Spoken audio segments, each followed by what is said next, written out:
welcome to another episode of Artco Drone Solutions. And I am here with my special guest, Curtis Dart, the inventor of lawn charts. No, not really. He's the he's the guy that runs the Drone Squad TV. So, Well, not only welcome Drone to the Squad TV, but show. also Drone Owners Network Live. I Oh, do two shows. awesome, awesome, awesome. You are a multitasking guy.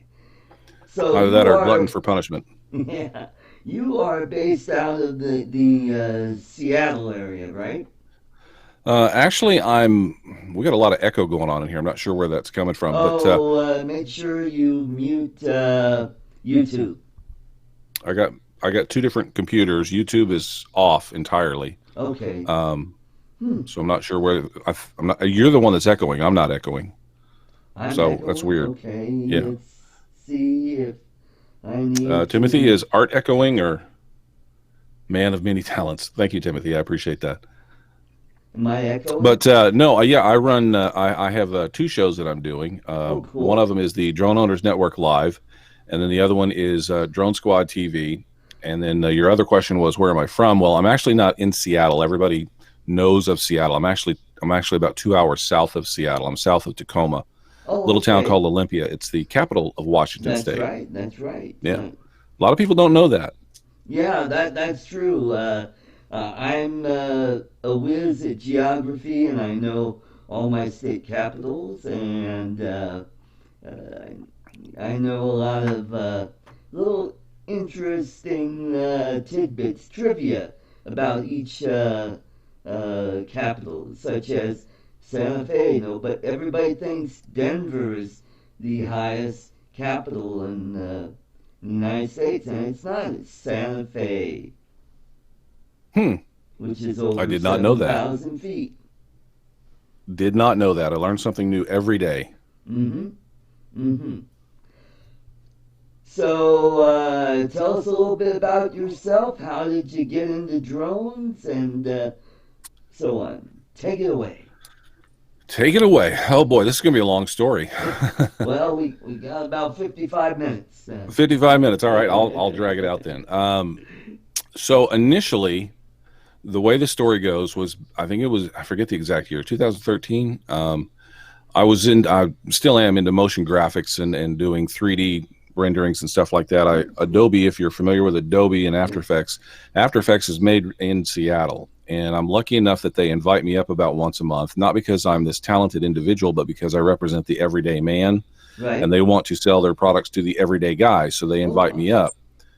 up. Um, and one of the things that happened was we were one day discussing a thing called camera tracking. It's where you film something and then Right? you virtually track where the camera is in 3D space. And we were trying to come up with an easier way to take a 3D city, Right? a fake city, a 3D city, and fly through the city without keyframing it. And then keyframing is the old way of animation. Right? And a friend of mine had been talking to me about this drone that was in China that can fly and put your GoPro under it. And I thought, wow, that'd be cool. Why don't we just take the drone, fly it around, track the camera, remove the footage, and put the 3D city in there and use the tracking points? So I ordered it. And this was the very first Phantom. It came out in January. I got mine in February. Oh, And after about 4 weeks, it showed up. I went up to Adobe. We flew it and flew underneath the bridge down up there right there at Adobe headquarters in their back lot. And then right? we took that footage in, imported it into the project, and sure enough, all the tracking points lined up, and we were able to virtually fly through the city using the actions of the drone, so it looked more realistic as opposed to us animating it. So Right? that's how I got into it. Well, I've got this drone, and everybody at Adobe loves me because I did this, and I'm like, well, I'm going to go fly this thing. What the heck? So I started flying it, kind of getting into the drone from that point of view. And I wasn't doing it every weekend. It's just, I mean, the story's true. It's always raining in Seattle, which kind of stopped me from doing a lot. But then summer came up, and the weather got better, and I started getting out flying and seeing what was possible. And I was reading online. I joined a Facebook group, the original Phantom Owners group, Oh, and everybody was talking about, oh, it's flying away. My drone flew away, flew back to China, and all that. And I'm thinking, I haven't had any of these problems. I don't know what you're talking about. This is kind of weird. And I was flying my drone as far away as I could see it. I mean, and Right. it'd be a little dot out there, you know. Yeah. And this is before we had any sort of monitor or anything like that. Basically, you flew your drone up in the air, and you're like, okay, I want to get a picture of that clock tower, and you hope you're at the right angle. Right. I remember going out to Snoqualmie Falls, and about 200 yards to the left of where the falls is, I'm trying to put it out over it and turn it at a 90-degree angle so it will face the falls. And I missed it entirely. I spent an entire day doing that, and you don't know until you get home and you pull that GoPro out and you start looking at the footage and you're going, Right. oh, I totally missed it. Uh-huh. So I did that, and then somewhere along the line, the Phantom 2 came out with his Inmuse, and I was like, okay, I got to get serious about this because one, it's fun, and Yeah. two, it ain't working. I mean, the drone works, but I'm having a hard time doing this. So I went and called Rihanna Larkin, a good friend of mine, and she's down in Portland. She says, yeah, I'm working for this company down here and we're building these. So I went down there and they put one together for me, and I started flying with it and putting stuff on YouTube and stuff like that. And I realized the initial Facebook group that I was in was a very negative group. It was a lot of people that were just being really negative. And I would go on there and give positive information when somebody would have a question.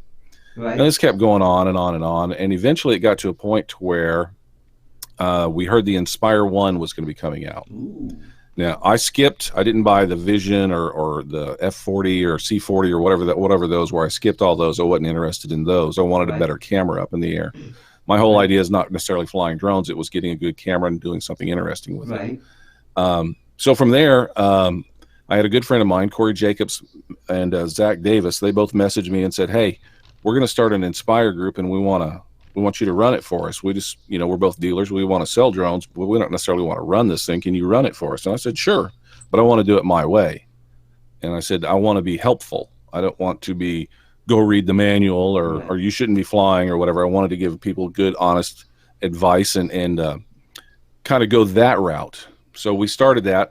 We got a lot of pushback from a lot of folks that were coming from the first Phantom group because that's what they were used to and didn't like the way we were doing things. And I said, tough, see ya, bye. Yeah.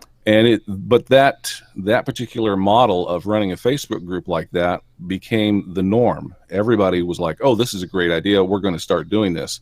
And the whole concept of read the effing manual is, you see that in all these Facebook groups now. Nobody allows that anymore. As well they should, because everybody learns different. Right. But from there, we never expected it to take off, was the key thing. So I got my Inspire 1. We're running the Inspire 1 group. We're thinking 50 to 60 people will join. That's it. Right. At one point, we had 50 people, then 500. Whoa. And at 6 months, we had 5,000 people. And we're like, whoa, where'd all these people come from? It's an expensive drone. We didn't expect anybody to buy it. So somewhere along the line, the Phantom 3 got released. Now, I didn't buy the Phantom 3. I passed on that one. But we started another group, and then that exploded. I think it's like at 30, 40,000 right now members. Wow. So we realized, okay, so we have something going here. People like what we do. Right. Let's keep making these groups. And we just kept building groups. And every time a new product from DJI would come out, we would create a new Facebook group. Right now, we're somewhere about 300,000 members across the board. And then I'm leading up to the YouTube stuff. We started so we named the whole thing the Drone Owners Network. We wanted to create an umbrella for everything. Right. So we called it the Drone Owners Network, and all of our groups kind of fit underneath that umbrella. Right. And then I was having a conversation. What happens is when you get in groups, you have a hard time having a straight conversation. So we started using Google Hangouts for all of the admin to kind of get together on a Saturday night. We wouldn't go live or anything like that. We just kind of get together and hang out on there, and we'd compare notes on things. Right. And one particular evening, we're sitting there talking. The Mavic Pro was out, and we were all comparing the different mounts that you could get because we'd all bought different mounts. Right. We were all comparing the different mounts and saying, well, this one does this and the advantage of this one of that. And we're kind of giving each other an advantage. Okay, for the benefit of the audience who doesn't know, what is a mount? Oh, is that the mount to hold your camera? Yeah, this is the mount to hold your iPad. Like this one will hold an iPad Pro. And it goes inside the RC. It goes inside your RC, mounts right inside there. So there's a multitude of these on the market. This one is Polar Pro's Flight Deck. Awesome little unit right here. Right. But we were all comparing notes as to which one was the best one that could hold a nice big iPad Pro or an iPad, Right. Air or whatever. Um, and I kept sitting there thinking, man, this would be great information to share with the folks, in the world. They would Right. they would love to hear stuff like this. So we thought about recording it, and then somebody said, well, let's just do a live show. We don't have to There you record go. anything.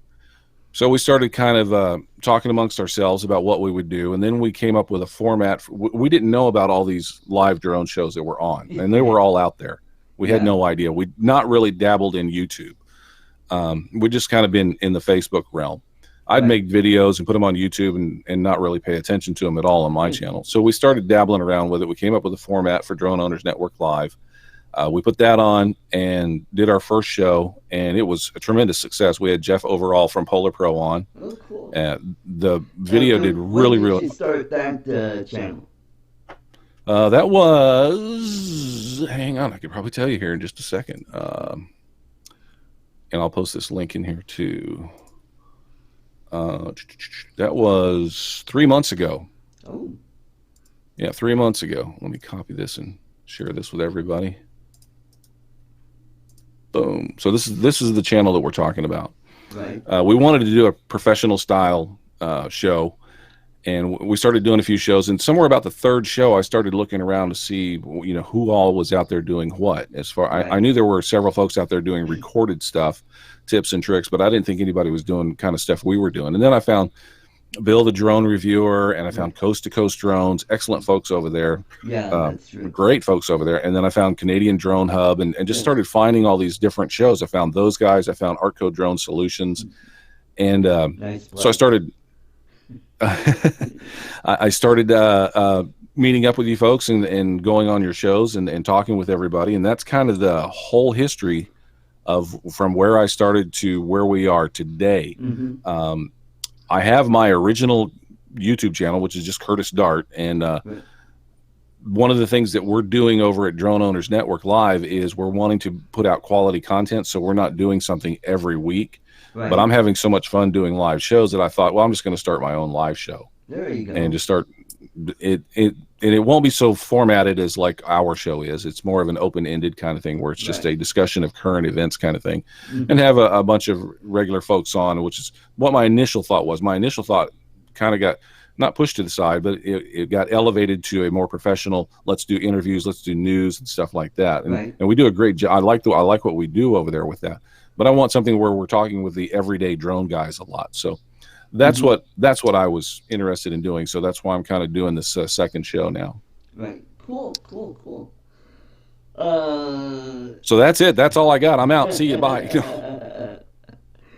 Yeah, I've seen some of your stuff, and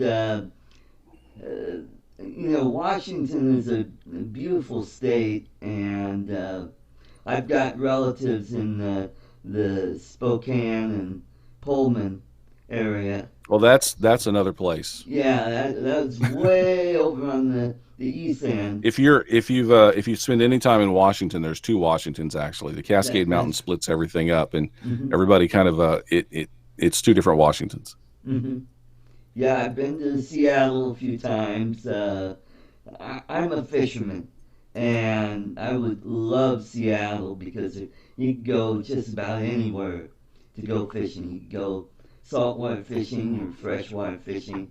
So, and there's just a lot to do. Well, during flooding season, you can stand in the middle of the road and kick them out of the road. We have salmon. The story of salmon crossing the road is where this is where it originated from. Yeah, I wouldn't doubt it. My sister is from Seattle, and my dad worked at Boeing back in the 50s, and they told me stories of fishing in Lake Union and Lake Washington, and how you get a salmon, and all of a sudden you get half a salmon because, well, the darn seals just ripped your salmon in half. Or an orca, if you're out on the sound, you might have just a head left on your salmon. Yep, that's pretty much it. The seals out here are we have killer whales out here that keep the salmon at bay. or keep the seals at bay. Right. But as far as inland, yeah, the seals are the problem when you're fishing around here. Yeah, they love it around the lots. It's it's like, hey, that's where all the free food is. Let's go there.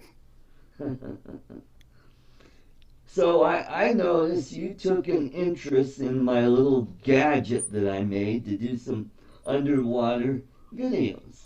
So I made this little guy. I mounted a GoPro camera on a block of wood with some twine to kind of, steer it where I wanted to go. And I got some really great footage. I was down at a friend's ranch down in southeast Colorado, and I'm going to play a little bit of this video. And so let me set this up here to so you're not so boring. There we go. Put on All my right, old here man we glasses. go.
Well, that was just a little snippet there.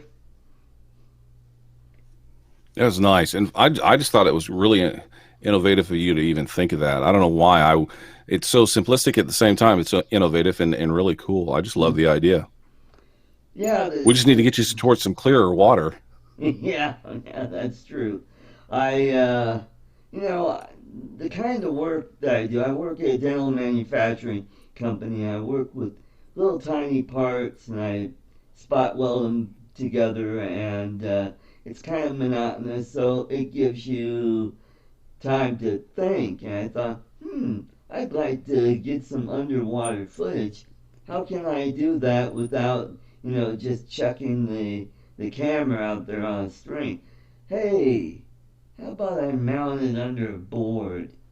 So I went to, I guess it was not Harbor Freights, but Home Depot, and got a chunk of wood, and the guys in maintenance cut it, and I had them screw the mount on there and put the little eyelets on so that I could attach the string, and the rest is history. I tested it out in a little creek near my house, and got some interesting video of some minnows there, which was a lot of fun. Yeah, that was a great video. I saw that and I was like, "Whoa, that was freaking cool! How'd you do that?" And then I saw the part where you had made the block of wood and mounted the GoPro under it, and I thought, "Bing!" Light bulb went off.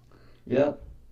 I was telling Mel about it, and he thought, oh, hey, I think I'll do it with the 3D printer. And he made one out on a 3D printer, and so now he's got his own version of it. If I was doing it, I'd probably want to buy some huge RC boat and cost myself a couple $1,000. Just I spend way too much money to do the exact same thing that you're doing. Right. That might be another project down the road where I could put some motors to kind of guide it around instead of having a string on it, and I could just kind of move it all over the place and see what we get. which would be kind of cool. I see my So, buddy Timothy. I got to say hi to my buddy Timothy Huxall. He's out there. okay. One part of my crew. All right, drone worship and his dinghy is here.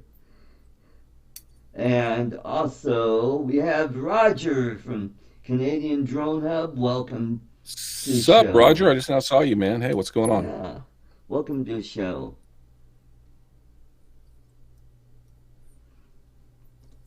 So, are you a native of Washington? No, no, no, no, no, no, no, no. My father was so I was born in what we call it the armpit of America, Lawton, Oklahoma. Ah, It's my dad was drafted. So the story is my dad was drafted, and he went and did his basic training. And right after basic training, my mom was in Fort Smith, Arkansas, which is where they are from. She took a bus, went over there, met with him right after basic training. Then he got shipped off to Korea, but that was where I was conceived, right then and there. That was okay. me. So as soon as I was born, we got shipped off to Germany, and we Wow. pretty much were all over Europe until I was Wow. about 16 or 16 years old, and that was the first time I actually came back to the United States. I had been in Wow. Europe that whole time. Lived in Italy, Germany, Spain. They just ship being in the military, they ship you all over the place. Yeah, that's So right. I had a little bit of a culture shock when I came back to the United States. I was pretty European at the time. My mom said I used to speak German and Italian fluently. I can't now. I mean, I can listen to a conversation and I'll Right? pick up words here and there, but you lose that stuff if you don't keep using it. Yeah, that's right. I don't know if you know this, but I was a stand-up comic for 25 years, and I did know that. I have watched some of your shows. Yeah. I had the pleasure of entertaining our troops in Japan and South Korea, and it was a blast. Uh, Funny thing about it was, two of the bases that I went to in Japan, my father was stationed in 1945, so this is like uh, 50 years later. I realize I didn't answer all of your question just a second ago. You said I'm a native from here. I told you the history of how I came back to the United States and everything.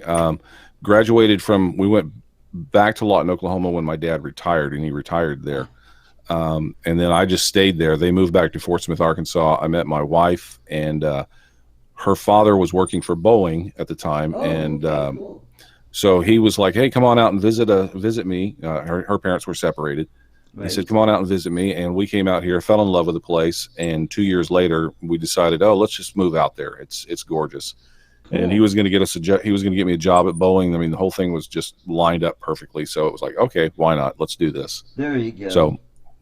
So yeah, that's how that was 21 years ago that Wow. since I've been here for 21 years. The funny thing is when I was moving out here, all my friends are like, "Oh, you'll be back," and I have not been back. And they're like, "Oh, it rains out there all the time." Well, the places that I live were Lawton, Oklahoma, and Wichita Falls. And if you've ever been in the Texas area, the raindrops are different than what we have up here in Seattle. They're big, they're thick, they're Yep. full of dirt because it's so windy and there's no mountains or no trees out there to stop it picking up the dirt. It just goes right up into the sky. So when it rains, it takes all that dirt and just drops it in the raindrops. And so your car is immediately dirty when it rains out there. Yep. Here, the air is so clean because of the amount of trees that are out here that when it rains, your car actually gets cleaned. That's right. I know that sounds weird. A lot of people out in the Midwest are going, "What the heck are you talking about, Curtis?" But if you've ever been out here, you'll know what I mean. Mm-hmm. So yeah, I've been here for, going on 21, 22 years. Awesome. Um, can't, couldn't be happier. That Nice, moderate weather. It's great out here. awesome. Like I said, my father worked for Boeing. When he worked there, the B-50 was finishing up, the 487 was finishing up, and they were just coming out with the B-52 and the 707. Oh, that's cool. And he was there when the test pilot did the barrel roll over Lake Washington and the Oh yeah, that's 707. famous. Yeah, Yeah, yeah. They still talk about that. yeah. Yeah, that's kind of an interesting story just within itself. He just did that he thought, I'm just going to do it. And he didn't even, when he got in the plane, he had no plans to do it. It was something that just kind of came about while he was in the air. Right. Wanted to But show off. Hey, oh, nice mug.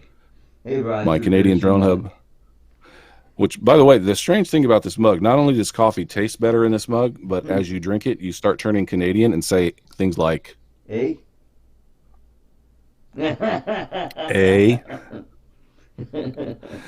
That's I keep funny. wondering. I keep waiting for Roger to say, "Stop telling that joke. It's not funny anymore." But Yeah. Well, he that's still gets a because kick out of it. he's from Quebec, and they He's got that from Frenchy accent. man when he busts out in the other language, it is so sweet the way it sounds. Yeah. It's just like smooth as butter, and it's like, oh man, I wish I could speak like that. That's awesome. I'm Right. jealous, Roger. I'm sorry. I asked him one time. I forget what it was. I asked him how to say something in French, basically, and he said it, and I was like, no, no, no. Couldn't remember it for nothing. Yeah, and I took French in high school, which really helps me here in Denver because we got a large Hispanic group.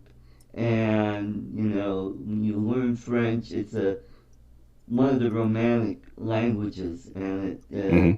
really helps you into Spanish because they're very similar in a way. Hmm. So it made the transition really nice. So let's see what else I got on my list. So were you a nerd in school? Um, no, I don't think I was. I uh, I uh, I wasn't into computers, or I wasn't. I was more of a sports.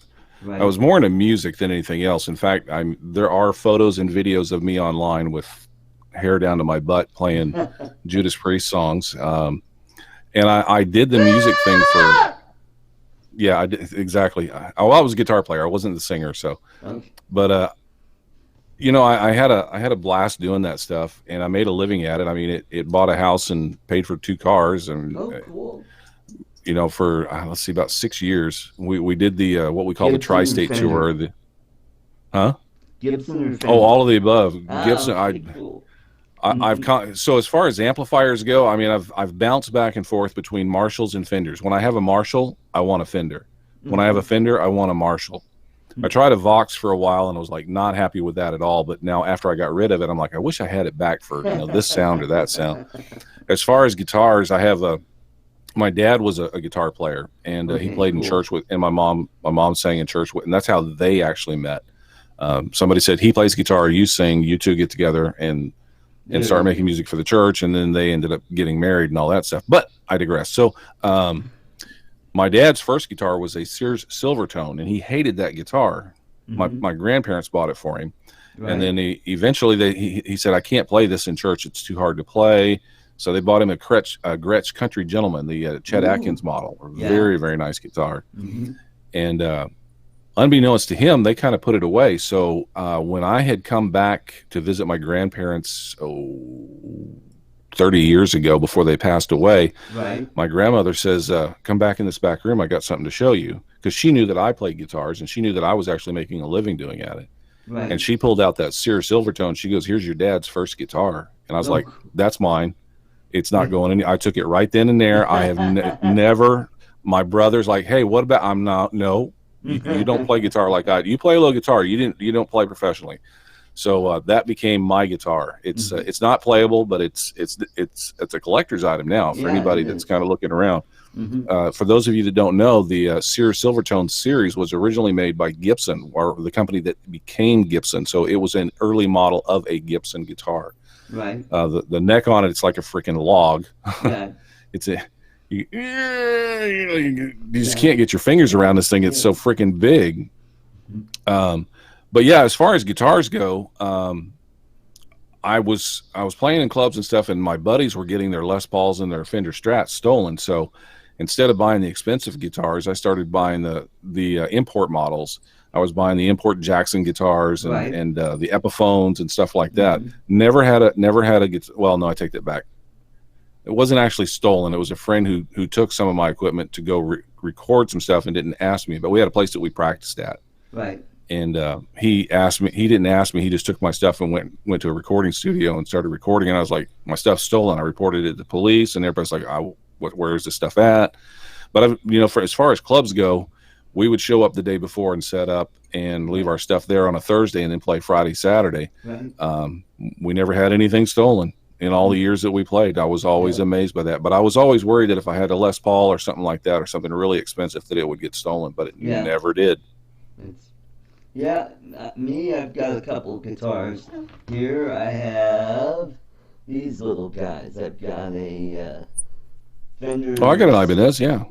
Yep. Oh, I love the Ibanez. It's got a really low action, and there's my Fender amp and my Line 6 pedal, and I've got a little mini Squire.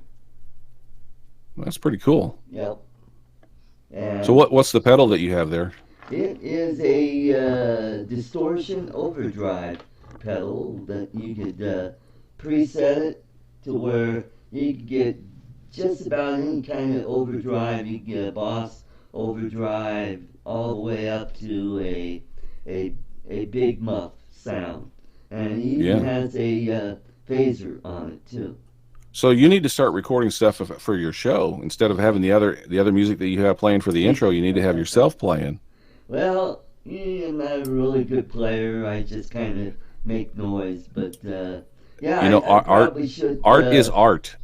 Yeah, I should, plink around with it and come up with some kind of tune. One of the things I want to get back into is I want to play a lap steel. I think that might be a little more conducive to my hands that I could do a lap steel guitar and do that back The in. those are really good. I have played my dad, again, my dad is my influence as far as music goes. Maybe not the choice of music, but as far as uh, so let me throw it. Okay, so I don't want to venture off, but there's a great story here. Uh, so when I was trying to learn how to play guitar, initially what I was into Kiss at the time when I first started. I was like, okay, I want to be a guitar player. And the Destroyer album had come out with Detroit Rock City and stuff, and Right. my parents would leave and I'd crank up the stereo and I'd grab my dad's guitar and I'd just be rocking out, but I didn't know what I was doing. I had no idea. I'd bought a chord book and I was like, it can't be just a G and a D. This doesn't sound like Kiss. So my dad came home one day and he says, what are you doing? And I was like, well, I'm trying to play. And he said, he sat down and he listened to the song. He goes, okay, I'll tell you what I'll do. I'm going to show you. I'm not going to tell you the chords. I'm going to show you how to play this. And he taught me how to play Detroit Rock City. Oh, cool. And he said, if you learn this song, you learn how to play this. He goes, and promise me you'll try to go back and learn what the chords are afterwards. He goes, I don't want to teach you any theory. I just want you to see if you're actually interested. And I sat down and I pounded on that song forever and ever and ever until I got it practiced and got it perfect. And then the thing that happens is, and as a guitar player, you have to build up calluses, and Yeah. your hands get tired and they hurt because you're putting them in an unusual positions and stuff Right. like that. Um, in that particular song, there's some hammer-ons and stuff, so you have to build up strength in that whole intro. That da da da da da da. That's hammer-on work right there. Yeah. So you got to build up strength in your hands and stuff. It was a challenging song for a new kid. Yeah. But as soon as I learned it and got it down, I was like, okay, so Dad, what is this chord what I'm playing here? And then he starts teaching me the theory stuff. And I kind of backed into the guitar that way. I think all parents whose son or daughter says, hey, I want to play guitar, that is the perfect way to get into it. Put a real instrument in their hands. I was Right. lucky enough that my dad had one. Years later, I worked at a music store, and people would come in saying, well, my son wants to play guitar. My daughter wants to play guitar. I don't want to spend a lot of money. And I'm like, well, do you want them to play? Well, yeah, if they're interested, I want to buy the right instrument. I go, well, they're not going to be interested if you buy them a piece of crap with for a log for a neck on this thing. You've got to buy them a nice instrument for them to learn on. And Right. there's you don't have to buy the Fender or the Les Paul or whatever. Right. There's nice, like the Ibanez line is a great line. Yeah. But they would come in and want to buy $100 guitar, and I would get them up to about a $400 or $500 guitar. And the parents that did buy them to this date, they would come back and buy new strings, new picks, and they'd buy instruction books. And the kids were actually interested beyond just that initial purchase of that guitar. The ones that bought the $100 guitar, we never heard from them again. Right. Right. Yeah, I've had many guitars over the years, and I sold off a lot of them when I needed the cash, and I just kept these two. So cool. So how did this turn into a musical show, a guitar show? So I gather you use Adobe editing software, so that's pretty Yeah, obvious. I'm an Adobe nut. Yeah, They made it really easy for me. There's no way around that. yeah, Um, I go up there and I get a lot of I do get a lot of free stuff from them when I go up there, stuff that they're trying out, beta stuff and stuff like that. right. So, and I've made friends up there with them. So when I do run into a problem and I want to do something, that I don't quite understand, um,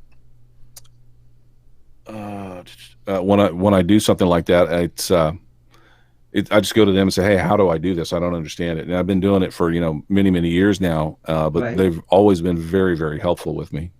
Mm-hmm. Cool.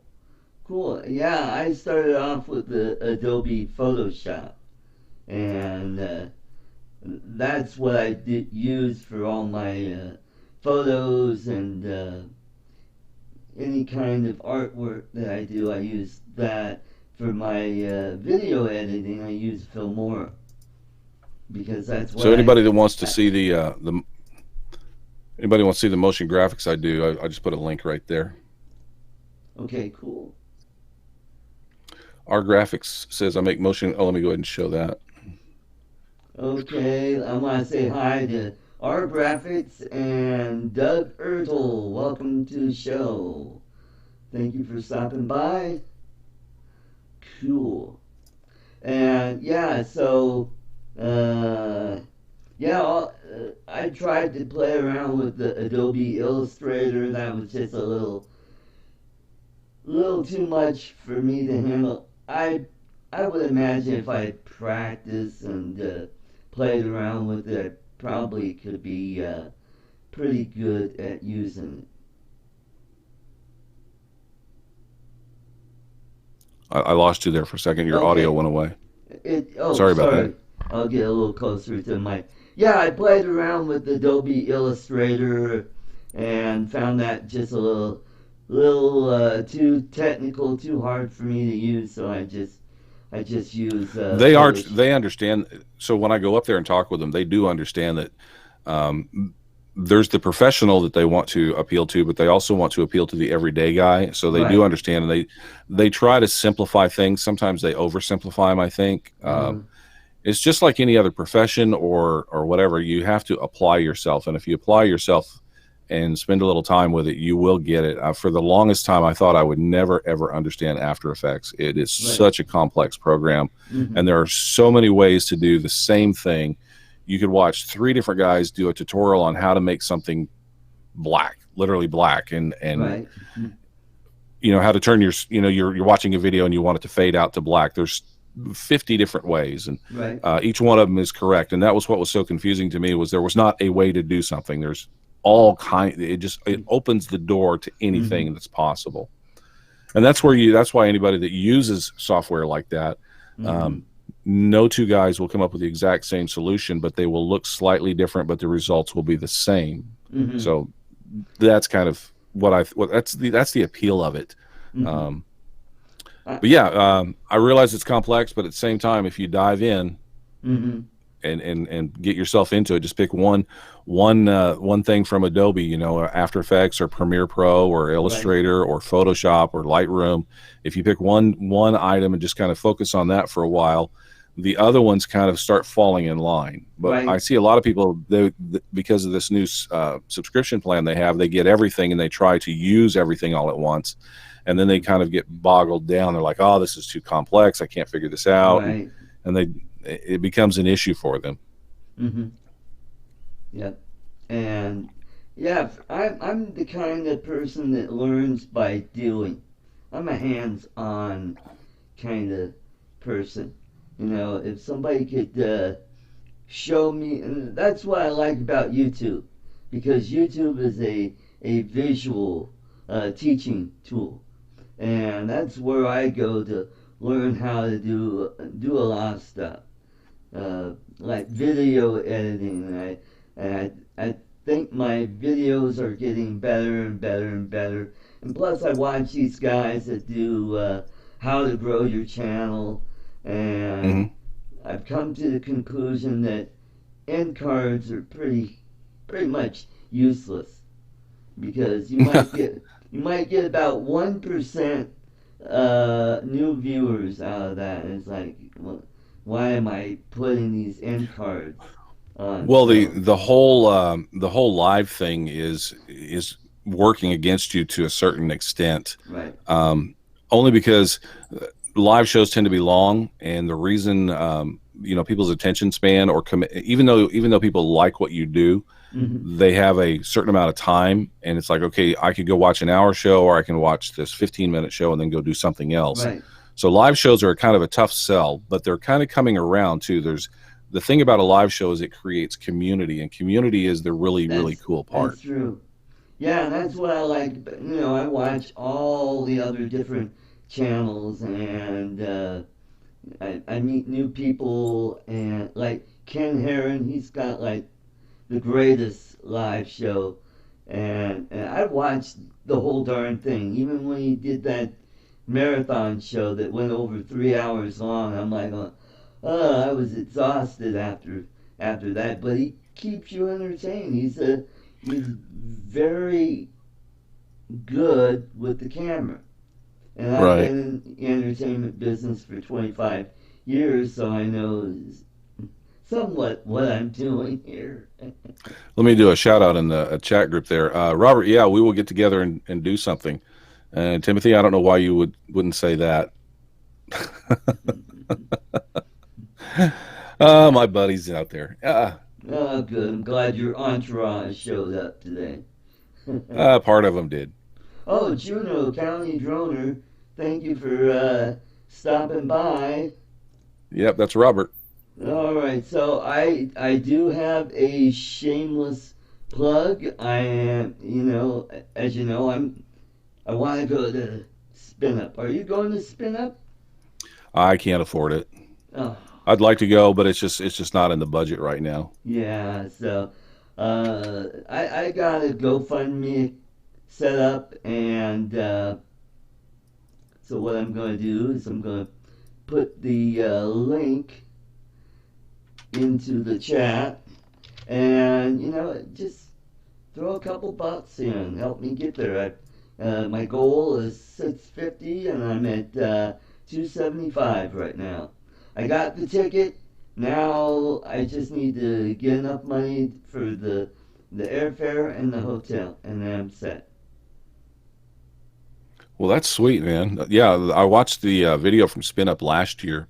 I know that Bill the Drone Reviewer is trying to set something up where we're doing Spin Up all over the United States at different times, which would be a really, really cool thing. Right. Mm-hmm. I mean, I don't know where he's at on it. He just had his grandbaby, so he's Yeah. he's pretty busy with that. But he's been talking to me about it, and I guess he's talking with the folks at Spin Up about doing it. We'll kind of see where that goes. But yeah, it'd be nice to have an event that goes around the United States. It'd Yeah. be really cool That to have them all on the same day. But Yeah, that have one on the East Coast, Central United States, and the West Coast, which would yep, be yep. cool. Make it a little more affordable and get more people to the event. That kind of like a Comic Con type show. Yeah, yeah, exactly. hmm So yeah, so that's my shameless plug, and I like chocolates too, and plus, if you have a drone that you don't want or is broken, I like tinkering around with them. You could send them to this address: Art Carlson, 5557 West 79th Avenue, number 3, Arvada, Colorado, 80003. And did I mention I like chocolates? So. He likes chocolate. He likes chocolate. Everybody. Is Yep. this mic on? Is this the mic I'm using? Can you hear this? Yeah, I do hear you. Yep. Oh, okay. I didn't know if I was this vmix thing you have. It doesn't give you any options. Like I can't put any of my graphics on. It won't let me use OBS to put my graphics on, and I'm not even sure which microphone I don't know if I'm using my webcam mic or if I'm using this microphone. Right, right. Yeah, yeah. VMix is a little uh, kind of, it just doesn't allow you to do a whole lot because I'm cheap and I just got the basic version that allow me to have one caller. Uh, not Well, like OBS is free.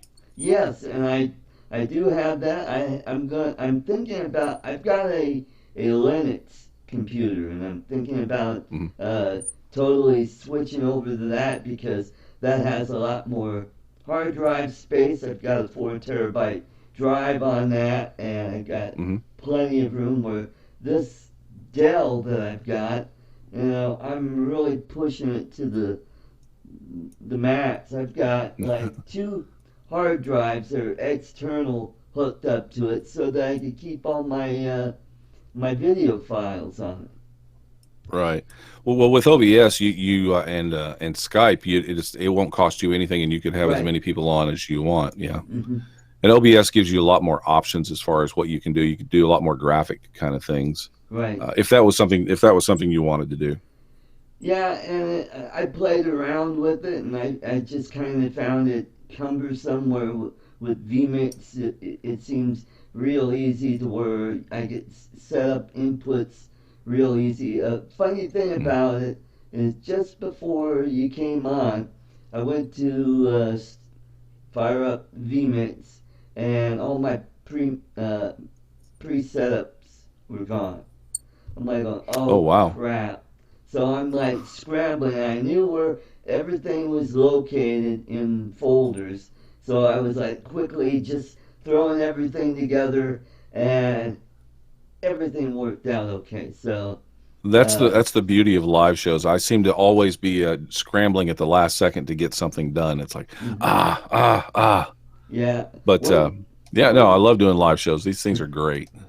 one of the most common problem I have is the mic won't work, and then I have to go in and add another input and reinitialize the microphone. And that's why the code that I sent you, I had to send Hmm. you a new code because I had to set up a new input for the calling. So uh, glad I had a lot of help from Lloyd and Mel. They've really helped me set this up, and it looks pretty good tonight. Yeah, it looks good. I'm not It, familiar with it, so I'm kind of looking around and finding my way around here. But yeah, it's pretty cool. they do have like virtual desks if I wanted to set it up like this, like that. But I think that's just a little overkill. I kind of like the simple setup of two screens, a little placard underneath that tells the audience, "Hey, I'm the host," and a Yeah, nice little we call that a lower third. yes, that's Yep, yep. a nice little pleasing background that's not real busy. Oh, I've got busy backgrounds. If you ever watch my Oh, show, I've seen some of your graphics. And I'm like going, oh God, that looks really cool. I'd like to have something like that. well, you'll need to get into. I mean, you can't really use them in a format like this with VMix. You need to get into OBS. Speaking of OBS I found it difficult at first too. It's an open source product, so um, Mhm. pinning everything together and making it line up, you just have to get in there and do it a bunch of times, and then once you get it done and you figure out where everything is, it becomes very very simple, and you can make changes on the fly while you're on the air. Right, It took me a long time to kind of figure all this stuff out because it's not just you click here and everything's in one button. It's in like right. 3 or 4 different places. The Hmm. audio's in one location, the video's in another location, Hmm. the source files are all over the place. So, but once you figure out where the stuff is and you start playing with it, it becomes second nature. And then you're like, oh yeah, I got to switch this. So we want to go this direction in the show. Well, I can switch and kind of go over here. Yeah. But the advantage of being able to have multiple people on your show is really cool. Hmm. Well, I I'm think. not I'm not trying to convince you to do it. I'm just saying if you spend a little more time with it, I bet you could get Hmm. it. It's not that complex. Yes. Well, I think my main problem was when I first started doing this channel. I was using a a GoPro type camera as my camera, and Hmm. OBS would not recognize it. But now that I have this Logitech camera, I bet it'll recognize it right off, and I shouldn't have any problems. So maybe tomorrow what I'll do is I'll play around with it and see what happens. You know? Well, you're talking about playing plugs and everything. Right after your show today, I'm going to be doing a show on my channel. Oh, We're going to be okay. doing a little Drone Squad TV episode. So, and want to invite everybody to come jump over there. I'll put a link All in the right, deal I there, will check it out. and all you guys kind of jump over there, and we'll Oh, continue this conversation. Phantom Hodges Drone, welcome, welcome to the show, and Grumpy Vlogger Lloyd, welcome to the show. Uh, yeah, so that's where I'm at, and I do have another channel. It's called Art's Place. That's my conservative talk show that I have Lloyd, the Grumpy Vlogger, as my co-host, and we Oh, do cool. that at 1 p.m. Mountain Daylight Time or noon, where you are from on the Pacific uh, side of Pacific the country. Northwest. Hmm. And I have a fishing channel called Arts Place Fishing Channel.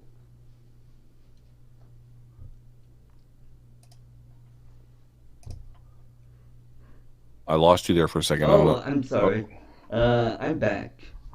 Is how's my sound? Do I sound okay? Am I loud enough? You you're can loud hear. enough, but I'm getting just a slight reverb echo. I'm not sure why that Okay. is. You know what? Oh, you know what? It's my Logitech camera. I'm gonna shut off the. All right. How's that? Is that much better? Much, much Oh, better. I didn't realize that until I tapped it, and I'm like, oh, huh. There we go. Fix that problem. What's up, Grumpy Vlogger? How you doing, man? That's a Yeah. great name. I like that, Grumpy Yeah. Vlogger. That's too cool.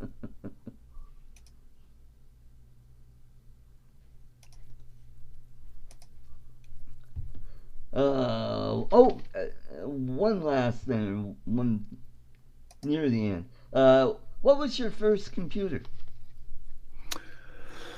Oh wow. Um, it was a Dell, Oh, ironically, with a 10 gigabyte hard drive, and I think about two megabytes of memory. oh wow.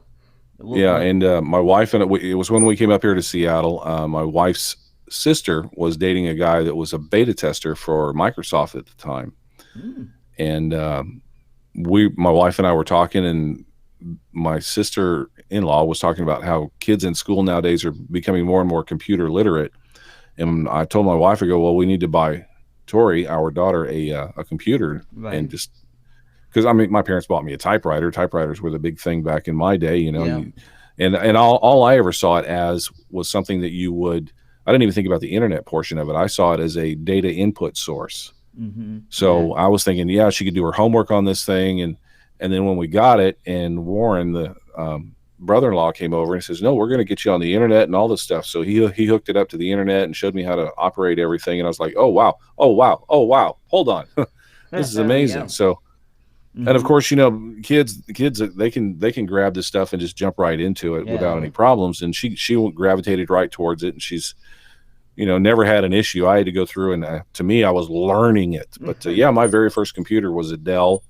My second was a Dell. In fact, I've had like three Dells, and then I finally figured out, hey, I need to build one. And since then, I've been just building my own. Yep. Although I will say, and they're not paying me to say this, but Puget Systems, just because I do these high end 3D graphics, I wanted something that could just scream through the graphics. Right. So I went to Puget Systems for this last one, and I said, hey, because I burn them up all the time, so I couldn't figure out what was going on. And Right. so what they do is they put it together, and then they do this burn-in period. And if a component goes bad during this burn-in period, they just get you a new part.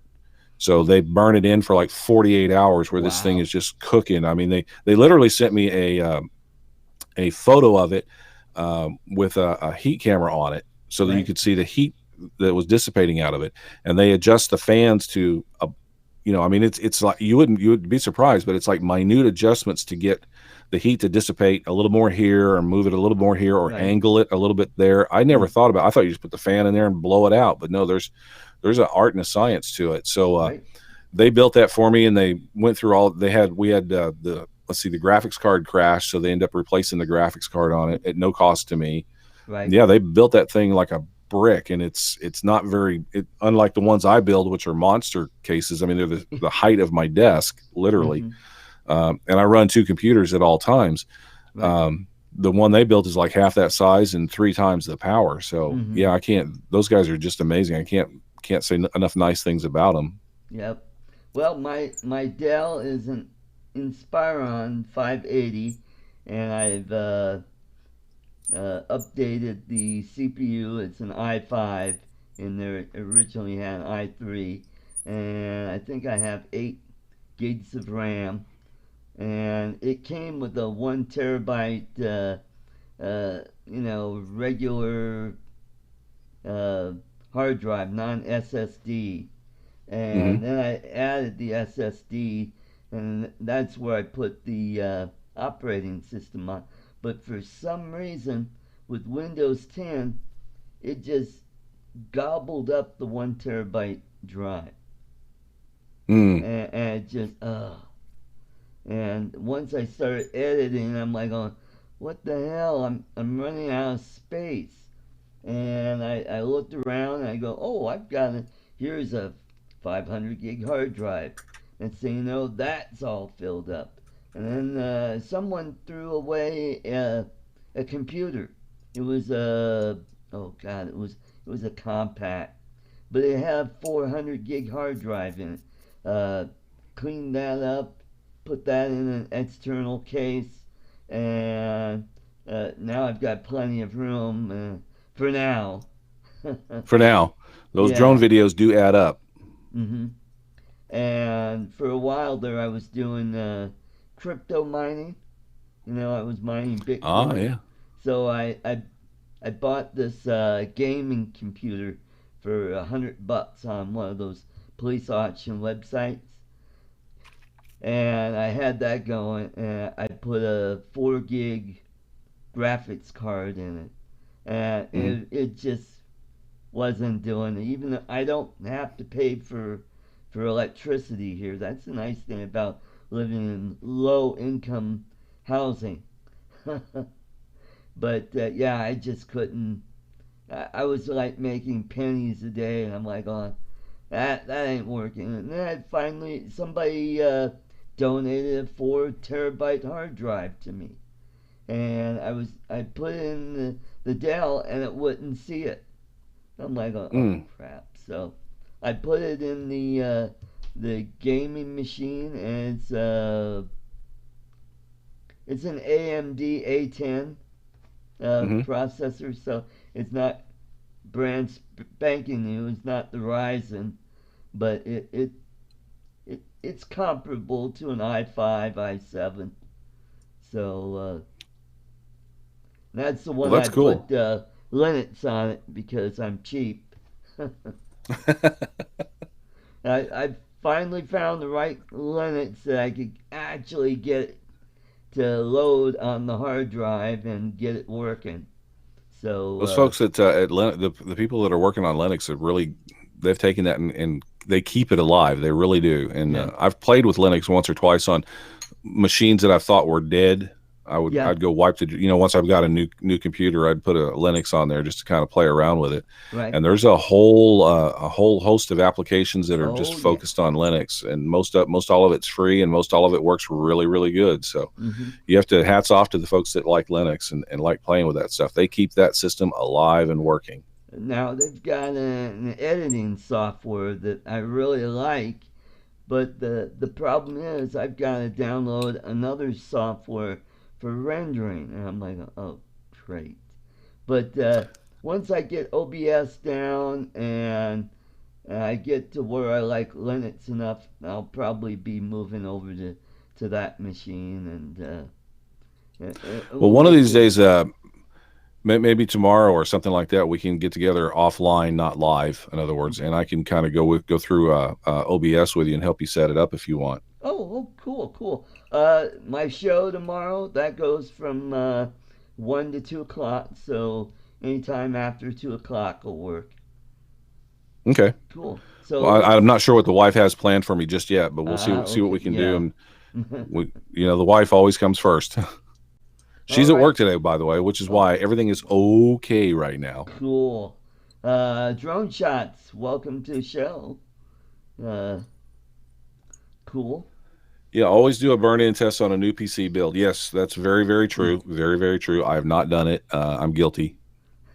I built several computers, starting with well, my first real computer was an AT. That shows you how old that is. That's like early '90s, and I upgraded that to what was it? I think a 286 or a 386, and then that's how I learned how to build computers, and I meet all these computer guys, and they help me out whenever I'm stuck on something. They say, "Oh, well, you need to do this and that," and yeah. So I built a lot of computers. I built computers for a few customers that I had, and so So Grumpy Vlogger says there's ways to use almost everything with OBS in vMix. I'm not seeing any way to input it. I'll have to go back and look at OBS. I'd probably have to use the OBS camera. I bet you that's what it is, as okay. opposed to my webcam. I'm just thinking out loud. I'm sorry about that, Art. Right. Yeah, we're not rich enough to use something like Wirecast, like uh, Ken does, or like uh, Greg from Oz by Drone. Hmm. That's just a you know, He seems to have a lot of problems, although it seems to Oz by drone. It seems to be his internet connection, not necessarily Wirecast, but yeah. Hmm. he seems to. I mean, every once in a while he has glitches and stuff where he's having some problems. But Yep, I that's true. Alrighty, so we made it through an hour, and we kind of it's you, man. It's all you. yeah, we kind of, but we got there. We started on drones, guitars, and but That's the way we life is. Life is a multifaceted thing, and you go down one road, and suddenly you want to go down another road, and then you're like, hey, this looks interesting over here. You go down that road. So we're going to go on. We're going to touch yep, on a few things, especially if you're kind of covering somebody's history. yep. That's just the way it is. Mm-hmm. All right. Well, I just want to thank you for coming on the show. Next week, I'm working on getting Gary Foster from Brant Aerial on, and we'll talk about uh, Canadian drone flying, and that should be an interesting show. And hopefully, in a few weeks, I'll have Ken Heron on. I'm still working on trying to nail him down for a date, and also want to. I'm still working on trying to get Andrew on from Pusha Studios. That should Oh be yeah, he's a fun guy. Definitely a yeah. fun guy. Yep. Well, Art, thank you very much for having me on. It's an honor to be here and be on your show. I really do appreciate it. So thank you very, very much for having me on. All right. Well, And when this show's over, jump on over on mine, and we'll have some more fun over there. and that's Drone Squad. All right. Will No, do. no, that's Curtis Dart. Curtis Yes, Dart. it's so the channel is Curtis Dart. My show is Drone Squad. But if Okay. you're looking for it, I put a link in the groups in there. I haven't converted it the name or anything, but the show is Drone Squad TV. But if you're looking for it, it's just look for Curtis Dart. Okay, got it. Okay, we'll be right over there. I want to thank everybody for stopping into the show. You all have a great weekend, and let's Be all sure and go hit that over to like button. yeah, hit that like button, and let's all go over to Curtis Start. Thank you, Curtis. You have a great weekend, and see you in a few. You bet. All right. Bye Bye, bye. everybody. Timer.